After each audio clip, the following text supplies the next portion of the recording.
ED जांच कर ले, पूरी भाजपा जेल में होगी। मैंने भी 1 करोड़ से अधिक दिया उसमें पैसा, सब खनन माफियाओं से तुला के दिया मैंने भी। जो 30 करोड़ रुपया एफडी बनी है भाजपा को चलाने के लिए, मैं भी उसमें वन मंत्री था। खनन के ठेकेदार थे, सबसे कहा 10-10 लाख के चेक लाओ। तो हम ही कह रहे हैं ना कि खनन पे हमने डंका पीट दिया, तभी तो तबाही हो रही है। उत्तराखंड की राजनीति में एक बार फिर बड़ा भूचाल मच गया है। पूर्व कैबिनेट मंत्री हरक सिंह रावत ने भाजपा की कार्यप्रणाली पर गंभीर सवाल खड़े कर दिए हैं। हरक सिंह रावत ने चौंकाने वाला खुलासा करते हुए कहा कि भाजपा जिस फंड से अपनी राजनीति और कार्यक्रम संचालित करती है उसमें खनन कारोबारियों का पैसा शामिल है। उन्होंने यहाँ तक दावा किया है कि इस फंड में उन्होंने स्वयं भी योगदान दिलवाया था। क्या है पूरा मामला, देखिए इस रिपोर्ट में। पूर्व कैबिनेट मंत्री हरक सिंह रावत ने दावा किया है कि भाजपा की ओर से बनाई गई 23 करोड़ रुपए की एफडी में उनका भी सीधा रोल है। उन्होंने खुलासा किया है कि रामनगर क्षेत्र के खनन कारोबारियों से उन्होंने व्यक्तिगत स्तर पर करीब 10-10 लाख रुपए जुटाए और कुल मिलाकर 1 करोड़ रुपए से अधिक राशि भाजपा के खाते में जमा कराई। इस पैसे का इस्तेमाल भाजपा अपने तमाम राजनीतिक कार्यक्रमों और गतिविधियों के लिए करती रही है। खनन नीति ने तुम्हारा घर भर दिया, तुम्हारा भंडार भर दिया बीजेपी का। और मैं सच कहूं, जो 30 करोड़ रुपया एफडी बनी है भाजपा को चलाने के लिए, मैं भी उसमें वन मंत्री था। मैंने भी 1 करोड़ से अधिक दिया उसमें पैसा।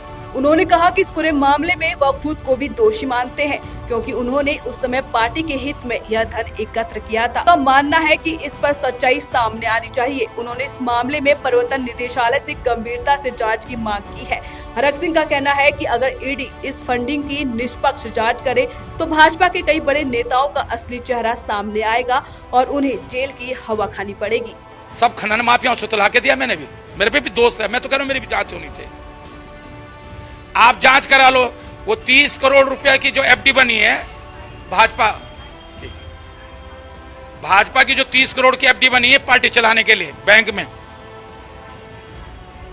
उसमें किस किस ने पैसा दिया है ईडी जांच कर ले, पूरी भाजपा जेल में होगी अगर ईडी ईमानदारी से जांच कर दे तो। हरक सिंह रावत का यह बयान उत्तराखंड की राजनीति में खासी हलचल पैदा कर रहा है।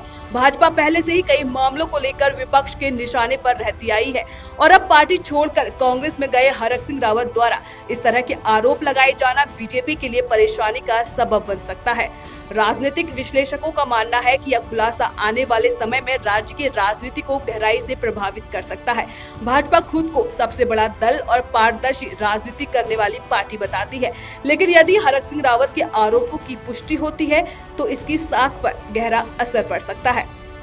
सारे खनन माफियों से मैं वन मंत्री था तो मैंने रामनगर में जाके, हल्द्वानी में जाके सब जितने खनन के ठेकेदार थे सबसे कहा 10-10 लाख के चेक लाओ। मैंने खुद कहा, मैं भी दोषी हूं उस मामले में। जो धामी कह रहा है ना कि खनन पे हमने डंका पीट दिया, तभी तो तबाही हो रही है। मैं खनन के खिलाफ नहीं हूं, खनन होना चाहिए। जब मलबा आता है तो नदी को एक टेक्निकल तरीके से उसकी रेत बजरी हटनी चाहिए, जिससे कि बीच में गहराई हो और अड़ोस पड़ोस में जो है आसपास जो है बस्तियों को नुकसान हो। खनन होना चाहिए, लेकिन तकनीकी तरीके से खनन होना चाहिए। तकनीकी तरीके से खनन होना चाहिए। ये तो आप चले जाओ उधम सिंह नगर में कैसे पट्टे दे दे, कैसे लूट मचा रखी इन्होंने खनन के नाम पर। आप मुझे बताओ, जिस तरह निशंक के समय में ऋषिकेश की जो घोटाला, भूमि घोटाला हुआ था, हरिद्वार प्राधिकरण से रिपोर्ट एक ही दिन आई, मुख्यमंत्री की तरफ से पत्र गया, उसी दिन प्राधिकरण में गया, उसी दिन रिपोर्ट आई और उसी दिन जो है जमीन आवंटन कर दी गई ऋषिकेश में। वही खनन पट्टों में हुआ है।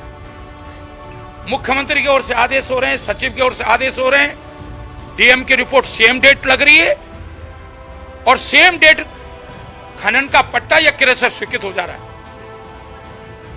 बहुत बड़ा घोटाला है खनन घोटाला। अगर आज ईडी खनन घोटाले की जांच कर दे उत्तराखंड में तो भाजपा सरकार इसमें जेल में होगी। हरक सिंह रावत के इस बयान के बाद अन्य विपक्षी दलों को इस मुद्दे पर भाजपा को घेरने का मौका मिल गया है। दूसरी ओर भाजपा की ओर से फिलहाल इस मामले पर कोई आधिकारिक प्रतिक्रिया नहीं दी गई है, लेकिन माना जा रहा है कि पार्टी जल्द ही इस पर अपना पक्ष स्पष्ट करेगी। हरक सिंह रावत के इस बयान ने राज्य में राजनीतिक पारा चढ़ा दिया है और आने वाले दिनों में यह मुद्दा बड़े राजनीतिक विवाद का रूप ले सकता है।